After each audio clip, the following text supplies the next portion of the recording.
espectacular estreno mundial de la esperada película de verano Tom Gun Maverick en San Diego. Tom Cruise sorprendió a todo el mundo al llegar piloteando un helicóptero y aterrizar en un portaaviones retirado de la Fuerza Aérea Naval. Al llegar a tierra firme, lo primero que hizo el actor fue saludar de mano a generales, secretarios y comandantes de la Fuerza Aérea Naval.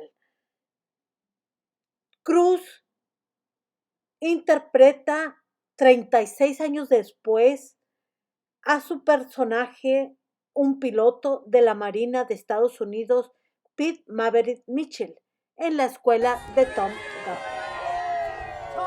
Pero ya no les cuento más.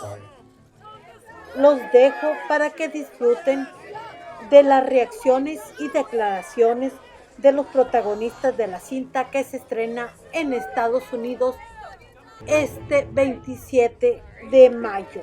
No se la vayan a perder. I was finally like, this is now or never. And look, I was always there. Everywhere I traveled around the world, they wanted a sequel. And it was just never right. It's just the story wasn't right, but I'd lay there in bed and I'm constantly thinking about stories. And I was like, okay, what if, how? And I was waiting for technology to be able to catch up to some of the things that I wanted to accomplish. Because in the first one, I flew in the F-14. We had a camera that had 5 minutes of film and I would turn it on and off.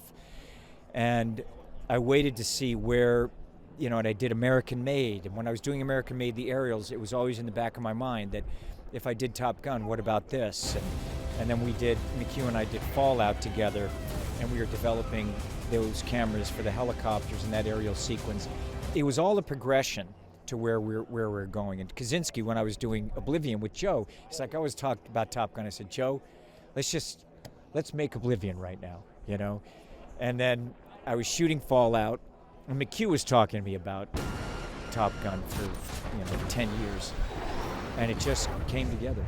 And it just was like, okay, it is now or never, and I felt like the challenge is there, and maybe we can figure this out.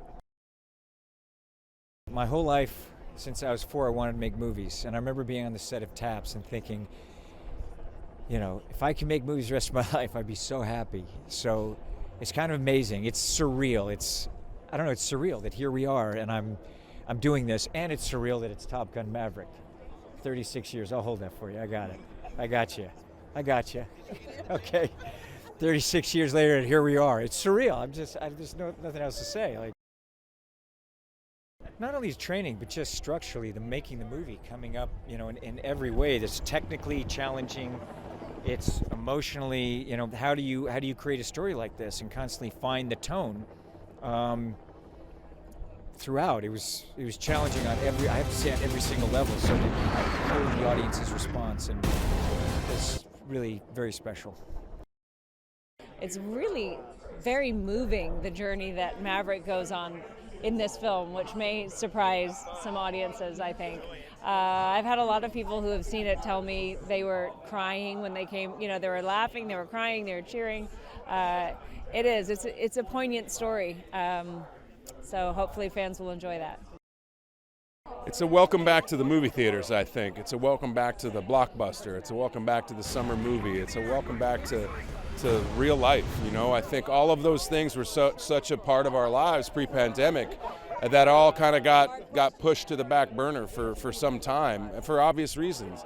And so I'm very excited for people to come out, enjoy the film with their families, and enjoy it a couple of times. There's a lot to enjoy in this movie.